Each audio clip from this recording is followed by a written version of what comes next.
This episode is sponsored by BetterHelp.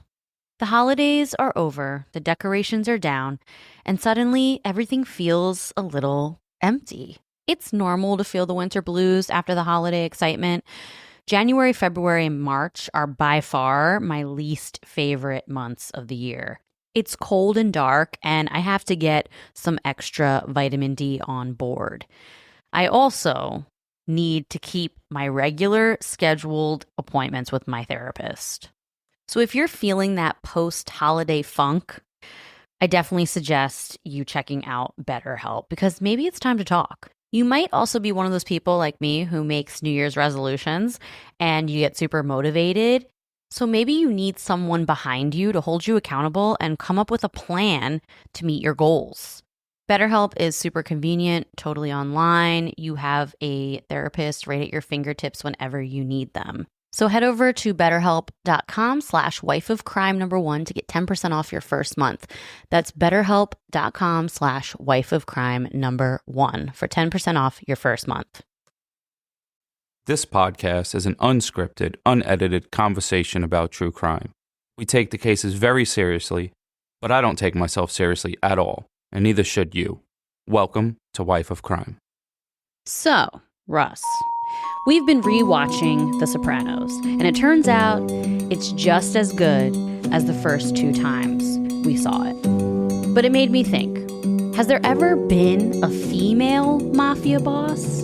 Well, it turns out there is one, and she proved to be more intelligent and more ruthless than her male counterparts.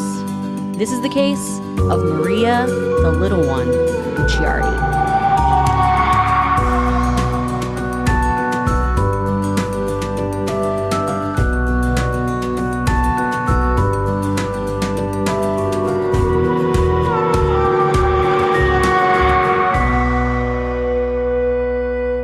Hello, everyone. Welcome back to Wife of Crime, a true crime podcast where I tell my husband, Russ, true crime stories and he reacts to them. What's up, folks? It's Russ, a.k.a. The Profiler, back for another one. Oh, you haven't talked about yourself as the profiler in a while.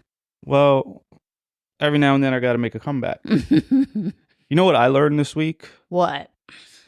I learned that a particular food, which I think is very quiet, is not allowed in the bedroom while Jess is sleeping. So if I'm going to eat something in the bed...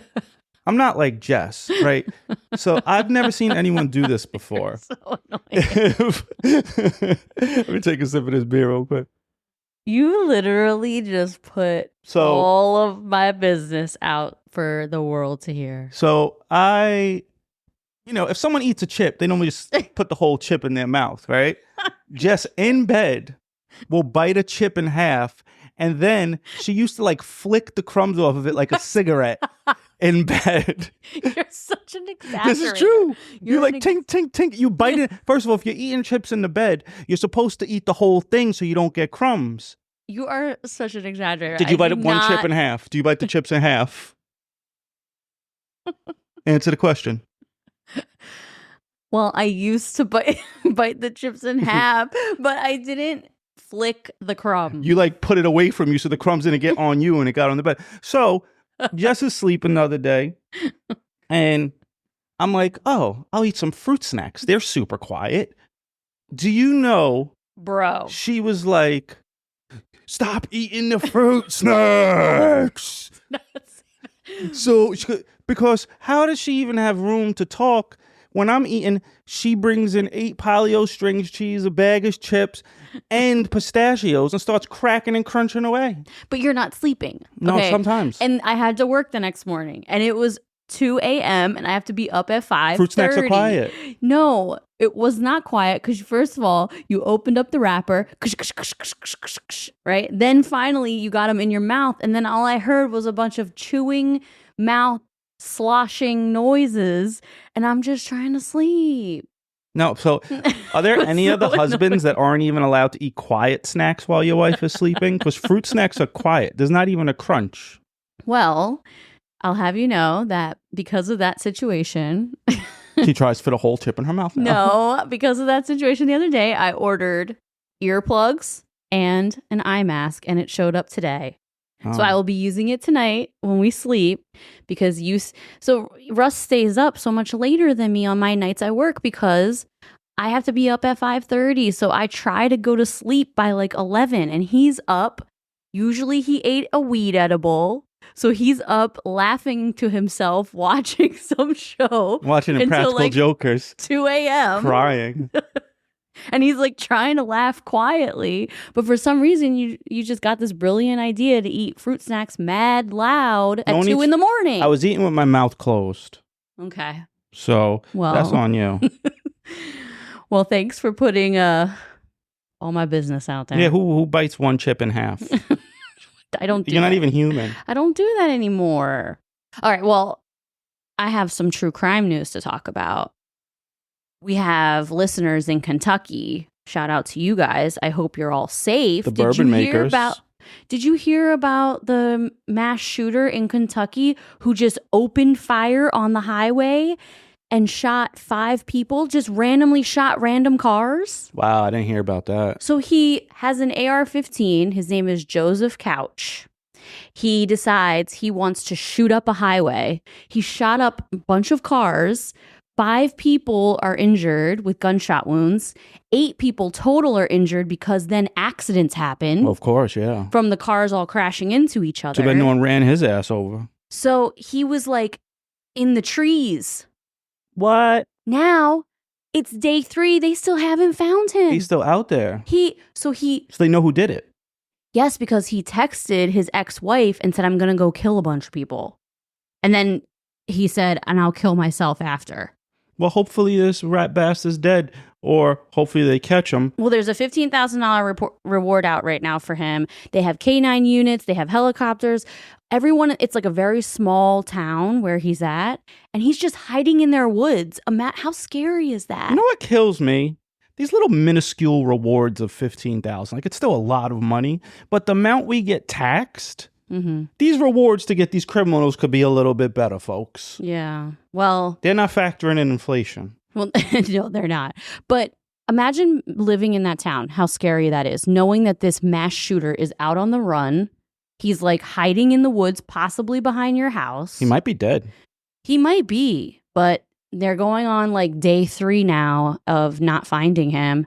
And I hope you guys in Kentucky are safe. Shit. That's so scary. Hope everyone everywhere is safe because he's on the run. He could be anywhere. I know. So that's what they're worried about. They're worried he's going to cross state lines. What if he has a car? I don't know. I mean, everyone has a car outside of New York City. Oh, no, he did have a car, but he left his car. Like, he's on the run on foot. Well, you ain't going to get very far on feet, bozo. I don't know, man. It's pretty crazy. Like, I can't even fathom that. You're just driving along, minding your business, and then your car gets shot up by an automatic rifle. It's not like it's like a literal machine gun. Was he doing it on the highway? Yes, it's the highway. That's wild. So wild. Thank God no one died, but there are 5 people who are injured with gunshot wounds, and 8 people total injured because 3 other people were injured in the accidents. That shit is corny when they're picking on people that like have nothing to do with any of their problems in their life. Like, there's no motive except you're a piece of shit. He's just being a terrible human being. He was in the military, so he has military training. He was in, I think, a combat unit in the National Guard from like 2013 to 2019. So he was enlisted for a while. So it's crazy. Hopefully somebody gets this schlub. I hope so too. I feel really bad for you guys, and I know it's probably super scary, the ones that live over there. I found that story really crazy.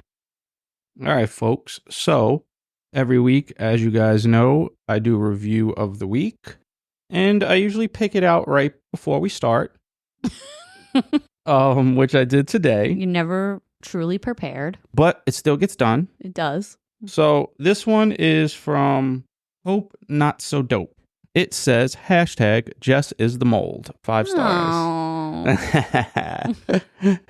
This is by far my favorite true crime podcast.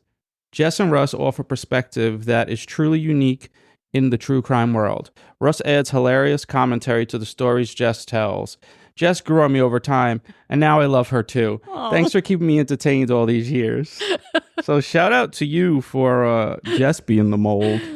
Aww. Yeah. You can take it better than I can. Look at you. You're like crunching up. No, I'm like, come on. You didn't like me in the beginning? Wah. I know not everyone's going to like me, Looks but like you're not funny.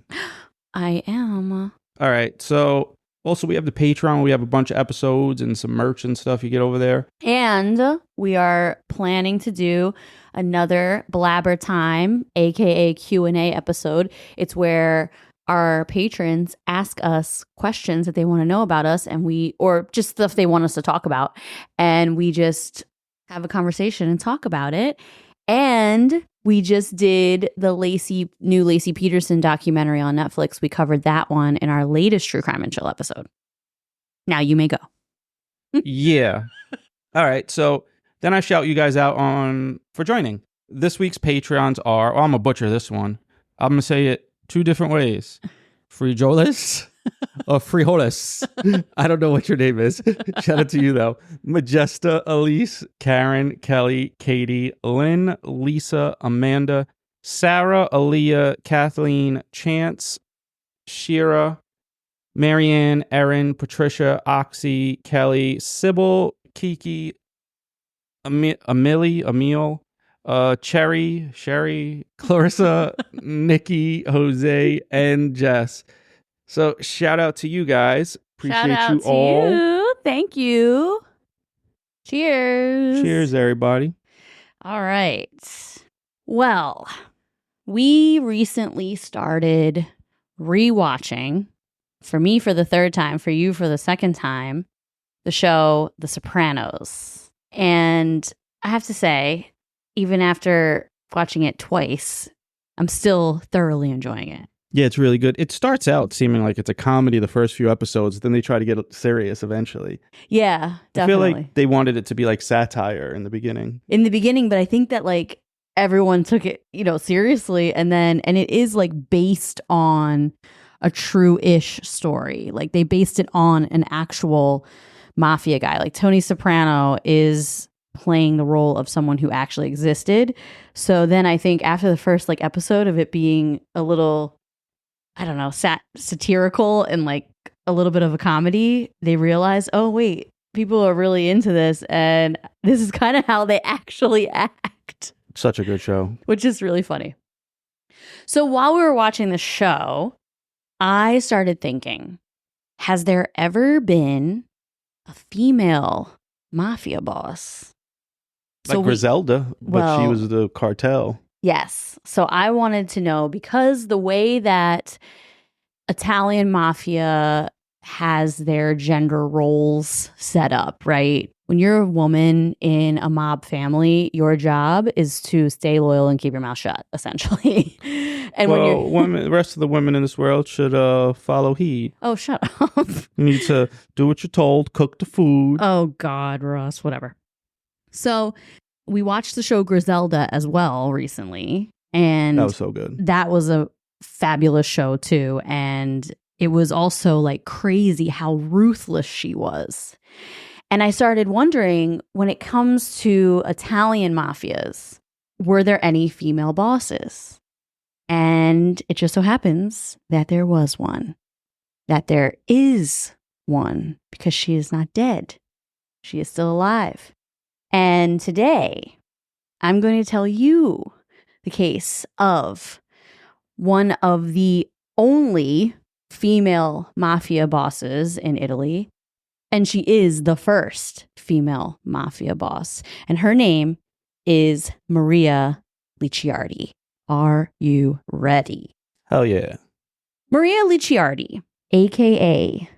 La Piccolina, which means the little one, because she's very small. My nanny said good things come in small packages, like a diamond ring. Because she was short. That is true. Yeah, your nanny was short. Mm-hmm.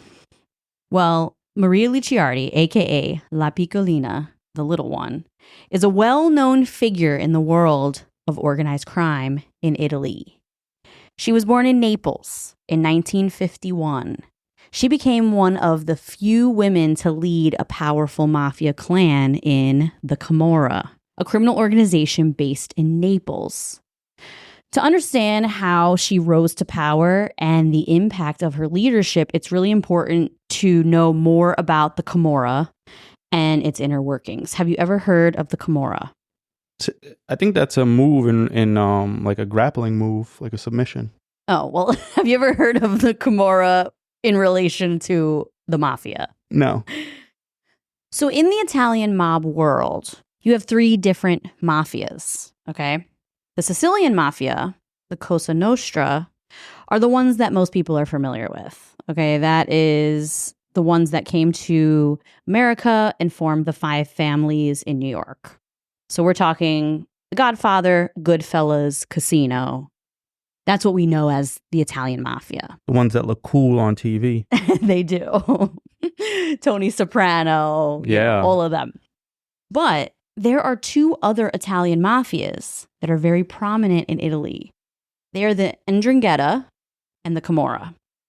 The Camorra's roots can be traced back to the 1700s in Naples. So they've been around a very long time. It kind of started as this collection of gangs, and they started off operating in prisons and poor neighborhoods, and they would make money through extortion, smuggling, and gambling. But they really rose to power and took control of Naples after World War II because they took over weapons and cigarette They took over weapon and cigarette smuggling operations. Unlike the Sicilian mafia, which we know because I've talked about it before on our other mafia episodes, it's more structured. There's a clear hierarchy. The Camorra is not structured that way. It's actually very fragmented. So it consists of small independent clans, and they call themselves clans, and they each cover their own territory. So this makes the Camorra actually way more powerful because you don't have one person in charge of the entire thing. You have a bunch of little clans that all have leaders. But if you take one of those clans out, you have a bunch of other ones around that are still operating and doing all of the illegal shit. Each clan controls its own territory and criminal enterprises, so it makes them very flexible and resilient. The Camorra has long established ties with the local population of Naples and the surrounding areas. Many of these communities are poverty-stricken. Unemployment is super high. There's a lack of government services. It's not like in America where we have a pretty strong SNAP program and government assistance for people who are poor. So the Camorra exploits this because they give poor people money, jobs, and protection in exchange for loyalty and silence. So the Italian government could get rid of all that loyalty to the Camorra if they would just give out EBT. Well, if they would help with unemployment, if they would come into these poverty-stricken areas. I mean, they know the mob is running everything, but it's really difficult because this has been going on for a really long time. This makes it hard for law enforcement to gather information or witnesses willing to testify because people fear retaliation. They rely on the Camorra for actual survival. The Camorra has a history of infiltrating and corrupting local politics. They bribe or threaten politicians, police, and other public officials.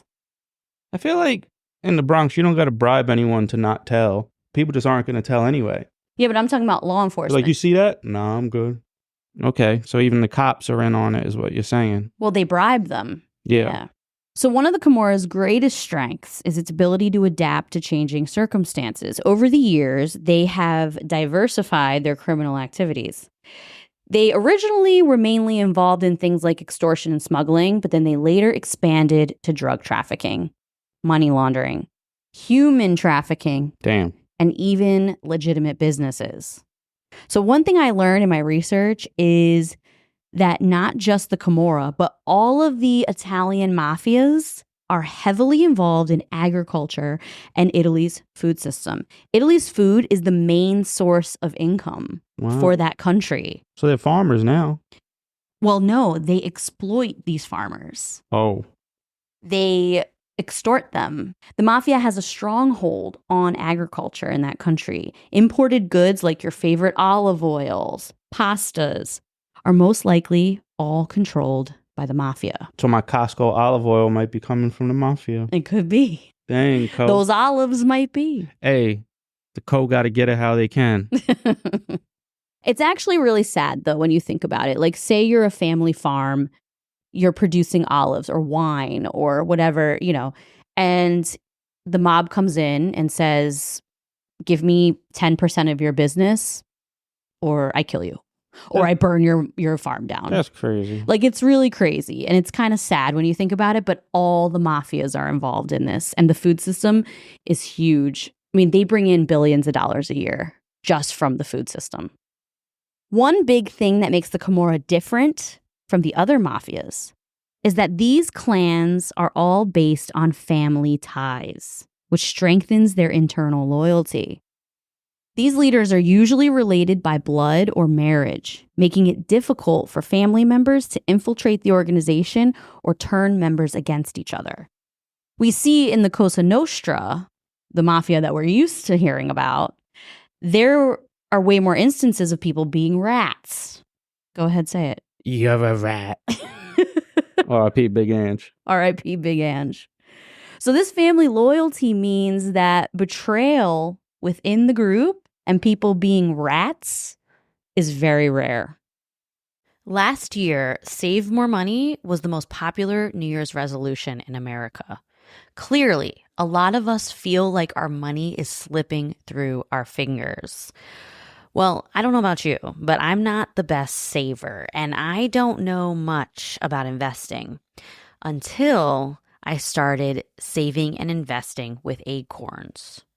Turns out you don't have to be an expert at all because Acorns will recommend a diversified portfolio that fits you and your money goals.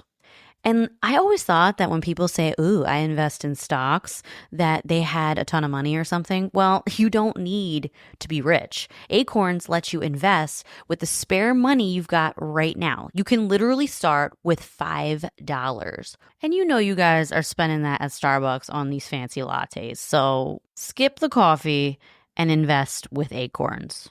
You don't even need a ton of time. Like, you can just sign up and start investing within 5 minutes. Head over to acorns.com/wifeofcrime or download the Acorns app to start saving and investing for your future today. That's acorns.com/wifeofcrime. You guys already know because we have been talking about them for a while now. Viia Hemp is by far one of our favorite sponsors we've ever had, okay? We use their products all the time. Maybe you're a little like me. You're a little anxious. You have a hard time settling down. You're kind of wound up a lot. If that's you, Viia Hemp products are for you. Check out their website. You will find something that speaks to you. Maybe you're like Russ. You have a hard time sleeping because you have bad nerve pain or chronic pain. Then Viia Hemp is for you because their gummies will help you get some quality sleep. Maybe you're looking to have a really good time. Maybe you just really like edibles. You want to laugh. You want to get the munchies. You want to watch a movie and have a really strong belly laugh. Then Viia Hemp products are for you, okay? They're literally for everybody. So head over to viiahemp.com, promo code wifeofcrime1 to get 15% off your first order. That's VIIAHEMP.com. Wife of Crime #1 for 15% off your first order. The Camorra controls a vast network of businesses. Their involvement in lucrative industries like construction, waste management, which is very typical. Yeah, it's stereotypical, it seems like. It is. I feel like every mafia dude works in waste management, quote unquote. And counterfeit goods, Italy's food system, gives them significant financial power. This money is used to bribe officials, expand operations, and just maintain control over their territories. The Camorra is known for using extreme violence to maintain control. They are ruthless. This reputation for violence discourages cooperation with law enforcement. People in Naples are scared to death of retaliation for speaking out against them. Still? Today, right now. And we over here talking. As we speak. Hey, Camorra, I ain't talking no shit. They don't care about us in our little podcast. We're just talking about what they do on a daily basis. Hey, get it how you can, Camorra. I ain't saying nothing bad. There's actually a show on, I think it's HBO. It's called Camorra, and it's about the Italian Camorra. And Maria Licciardi, who I'm going to talk about, is a character on that show. The Camorra has a really strong relationship with the South American drug cartels and other criminal organizations, and this allows them to operate on a global scale. So they are very powerful. So that's just a little overview of who the Camorra is.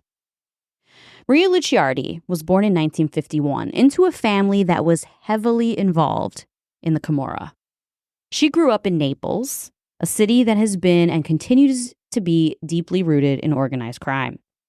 She was surrounded by the influence of the mafia from an early age. Her father was the head of the Licciardi Clan. Her brothers, Gennaro and Vincenzo, were key figures in the clan. She lived in a neighborhood dominated by crime, and she became accustomed to a life of violence. Despite being a woman in a male-dominated world, Maria was able to gain valuable knowledge about the criminal underworld. She learned the rules, power dynamics, and strategies, and that is what would later help her rise to the top. Like I said, her father was a boss, and she watched him very closely. Maria lived the first 40 years of her life as a typical female in the mob world. Cooking, cleaning, going to parties, hosting parties. Exactly. As a little girl, she followed her father's rules and kept her mouth shut.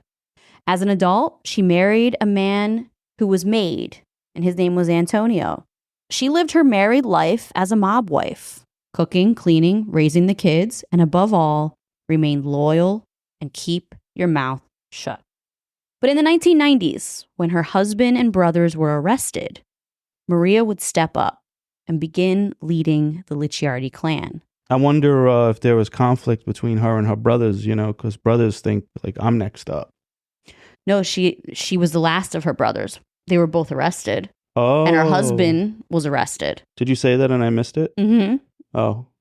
Her brother Gennaro, who was the boss at the time, died in prison in 1994, leaving Maria to take full control. In a male-dominated organization, this had never happened before, but Maria proved to be a skilled and ruthless leader. She gained the trust of the guapos, of 20 different gangs in the Camorra. Guapos. I think that Bosses. means handsome.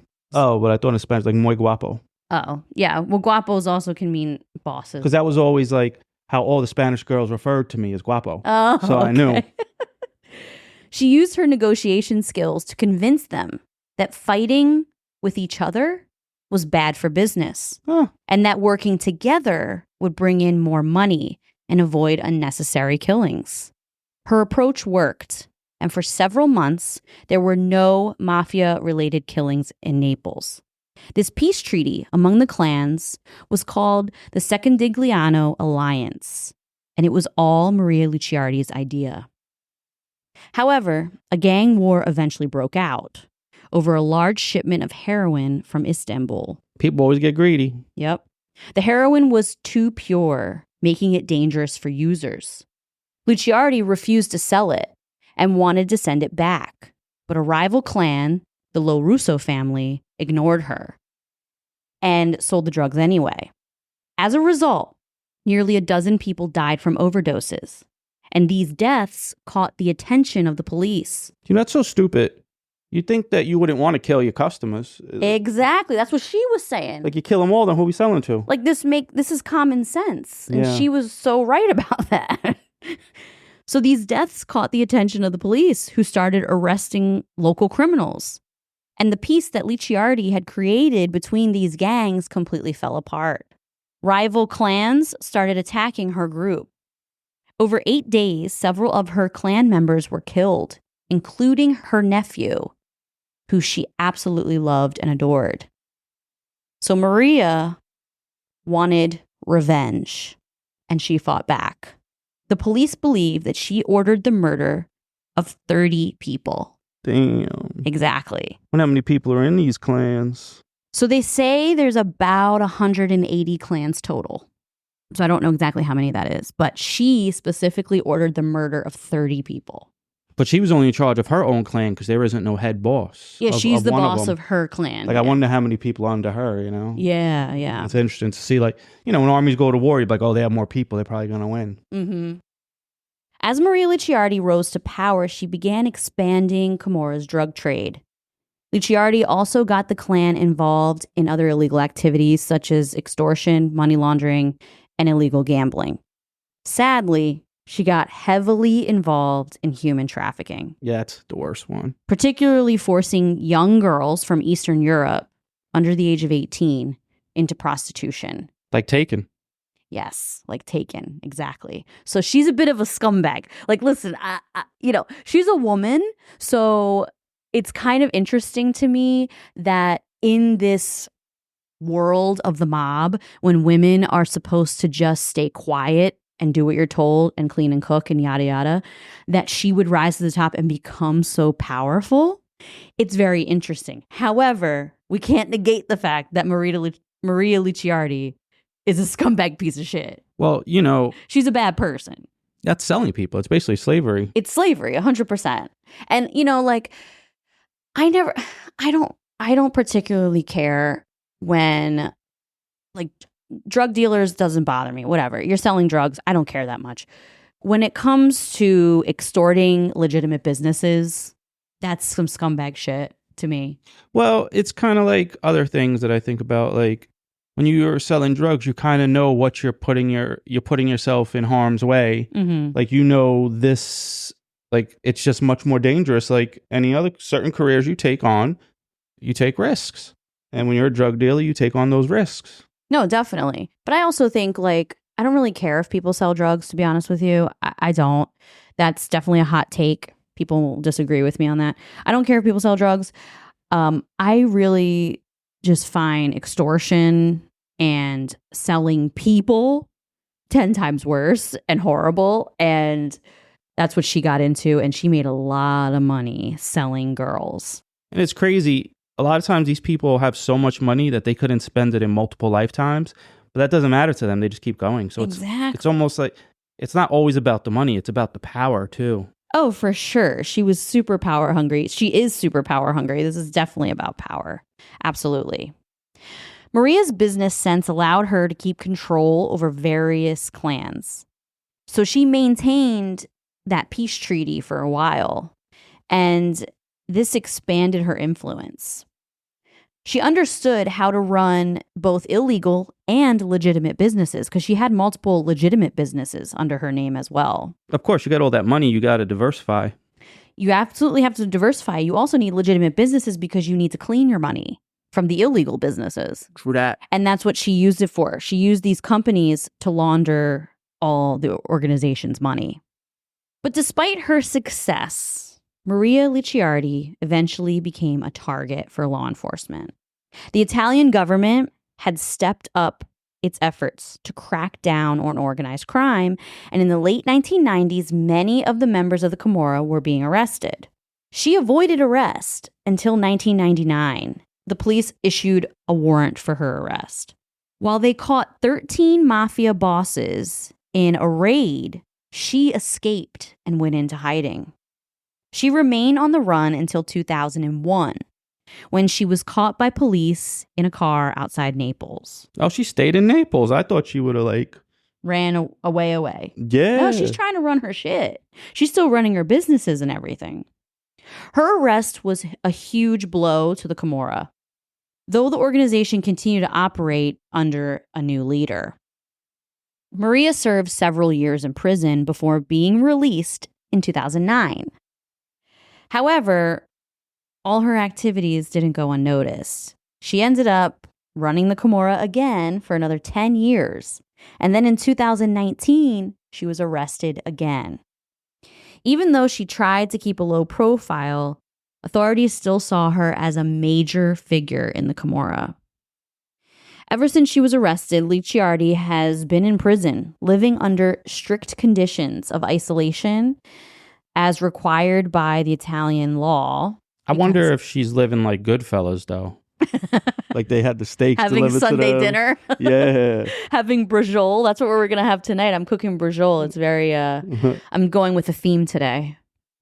So I don't think she's living like that because in Italy, when these mob bosses and mafia members go to jail, they isolate them because they want to try to avoid them to keep control over, their clan or whatever. But she's not in the spotlight, but according to many people over there that know her well, she is in prison, but she is still the boss and she is still calling the shots. Well, they do have telephones. They do, exactly. Maria Licciardi's rise to power is significant because it shows the changing role of women in organized crime. Licciardi was the first woman to lead a Camorra clan, and her success showed that women can handle harsh realities of organized crime just as well as men can. Her leadership inspired other women to take on similar roles. So since she first became the leader, other women have stepped up to run clans in the Camorra. I know it's not like the movies, but in the movies, girls tend to be a little bit more crazy as the leader to try to like compensate or show people that they're able to like take over and be violent if they have to or lay down the law. Yeah, and I think Griselda, she was nuts. Absolutely. And I think that's exactly what's going on here too. I also think that she's probably a bit of a psychopath. Like I when you're ordering 30 murders and you're selling young girls in the sex trade, like you can't have a conscience. Can't have a heart. You're just completely motivated by money and power. So there is like some narcissistic tendencies. There's some psychopathy going on there. Like she is not regular. But it's crazy because when you look at her picture, she just looks like a regular Italian mom.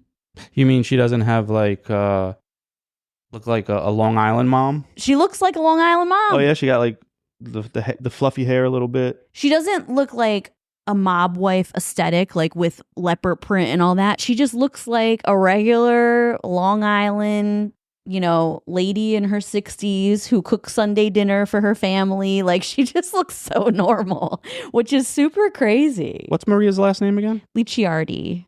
Oh shit! I don't know. Licciardi. Got it. Maria. Look at her. Don't look at her mugshot. Oh, she reminds me of a West Side Story. Just look at her regular pictures. Like she Is that her? No, that's not her. Oh, wrong. Maria Licciardi. There's multiple Maria Licciardis. Well, look for the older mom. I was thinking, damn, she looks good for 60. No, look at the older mom. Oh, this one. Yeah, that's her. But then there's one with her with longer hair. And she just looks normal. Look like she could be one of Nick's aunts. Yeah. Our friend Nick, 100%. She could be one of our friend Nick in the Bronx, his aunts. Like older Italian woman. So it's crazy to see her and then know how ruthless she is. It's hard because she looks gangster to me. It totally goes back, not when you see other pictures of her with long hair. Like it totally goes back to that nature versus nurture debate. Is she the way she is because she grew up in that lifestyle? Or is she the way she is because naturally she was born narcissistic, antisocial personality disorder, or a psychopath, have no conscience? Like, what makes her who she is? I think a lot of these people that like run these mafia organizations and they could have been successful running legitimate organizations as well because they do have a lot of drive. Yeah. Mm-hmm. So she could have, who knows, ran something else. The mafia is really interesting. Like, we're rewatching The Sopranos. Tony Soprano, who's like one of my favorite characters ever in a show, ever. I like Paulie G. Oh, yeah. I like Paulie G, too. He's the best. They say he's like that in real life, too. He is funny.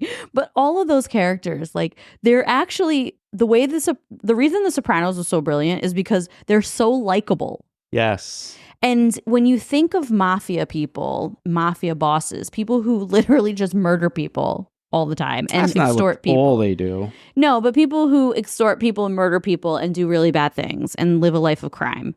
You don't necessarily think they're going to be as likable as they are. But The Sopranos really showed us that they are likable.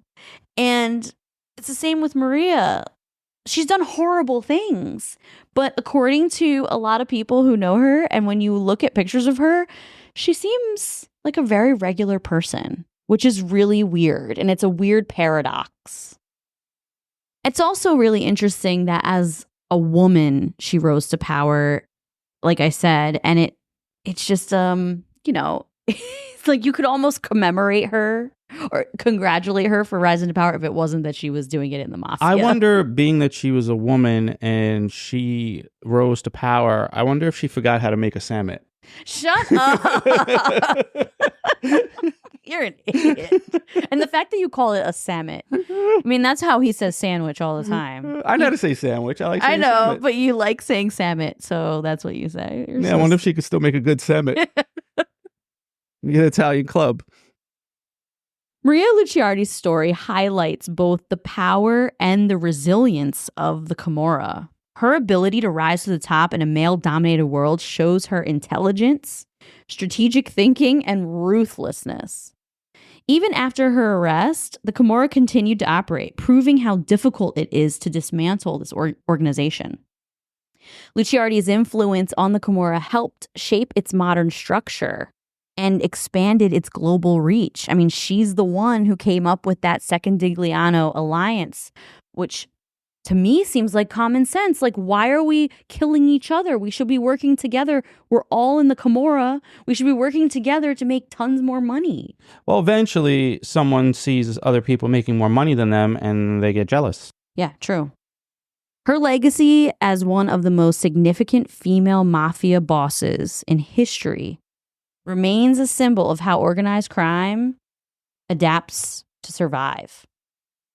And law enforcement, I just don't know if they'll ever be able to dismantle the mafia, any of the mafias. They're just so powerful. Oh, as long as things are illegal, there's always someone out there willing to take the chance and do that illegal activity for money.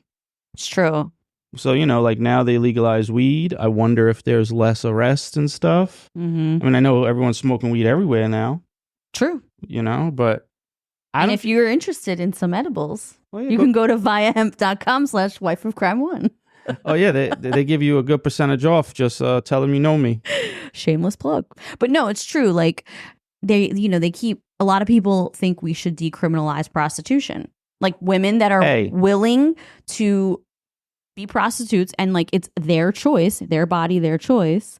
Should it be decriminalized? Hey, it's your butt. You should be able to do whatever you want with it. So I agree with you though. Like decriminalizing a lot of these things might stop a lot of the corruption. You know what? It might not though, because now you got a partner, because now your prostitution is legal. Now you're paying 30% taxes on your butt. You are. I mean, but before you were paying a pimp. I guess, but it depends on the percentages. But I don't know. Yeah. It's tough. Would organized crime be as bad as it is if many things were still illegal, were legalized? I don't know. So this one was short and sweet, but I really found her story so fascinating. I like mafia stuff. And a lot of our listeners have been asking for another mafia story. And I just really wanted to find a female mob boss because I thought it would be interesting to hear how a female would do things. And it just goes to show that women are good leaders. They think outside the box. And the men sometimes are so worried about their macho bravado.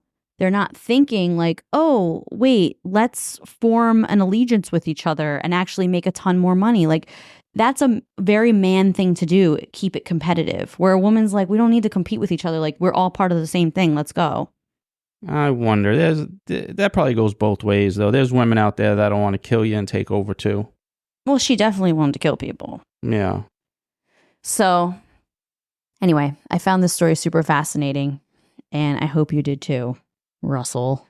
No, that was I. So now we get to go eat our brajol. Tony Soprano would be so proud of me. Well, now you guys got to go to wifecrime.com, see the fly ass merch. Mm-hmm. Got to go to Instagram at Wifecrime Pod. You got to go and Facebook. Yeah, Facebook. We don't talk about Facebook very much. Yeah, because that's where like your weird aunt that you don't want to talk to in person wishes you happy birthday on your wall. Or they'll just put on your wall, how are you? Like, what is wrong with you? We do post on Facebook as well. You know what my pet peeve is? What? When someone texts me Mm-hmm. and they just say, yo, or hello, or like, it's not a telephone call. Don't do that. Say what you got to say. Yeah. Because now I don't want to respond because I feel like you're tricking me into responding to that. Because if you would have put what you really wanted in that text, I might not respond to you. So when people just say, hey, and then don't. Most of the time, I don't answer. You don't answer. Because that means something bad's coming. You just would have put it in the text. Because when I text someone, I just text what I got to say. Yeah. No, I'm the same way. I just text what I got to say. Yeah. How did that evolve from Facebook? I was thinking of weird ways people text Communicate. and communicate, and that's one of them. Don't be that person. That is weird. And definitely don't be the person that in the middle of texting, you call the person, because there's a special place in hell for you. God. All right, everybody. Well, have a wonderful week, and we'll talk to you later. All right, folks. Catch you next time. Bye. Peace.